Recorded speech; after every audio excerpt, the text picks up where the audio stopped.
We're not out of the woods yet for this bushfire season, but guarding against the next could become easier thanks to new technology. Autonomous drones are scoping out potential hazards posed by high voltage power lines. 7 News given an exclusive look. Light, agile and relatively quiet.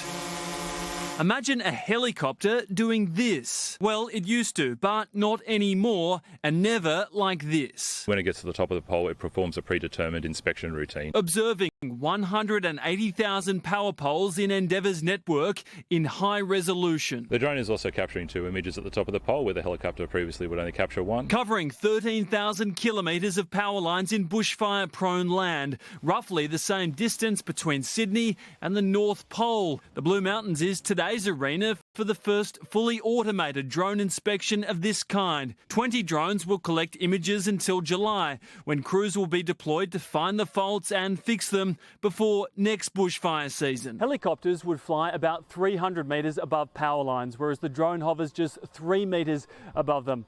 Local residents within 100 metres of its flight path get a text message before it takes off. Better for farmers. In the past, we've had issues with the helicopters around livestock due to the noise. And humans, some still scarred from the 2013 fires. We tend to get a little bit of PTSD when you hear the helicopters flying around. And if that doesn't generate some buzz, The more cost-effective means of assessing our network, and any cost savings will be passed on to customers. Tom Saker, 7 News.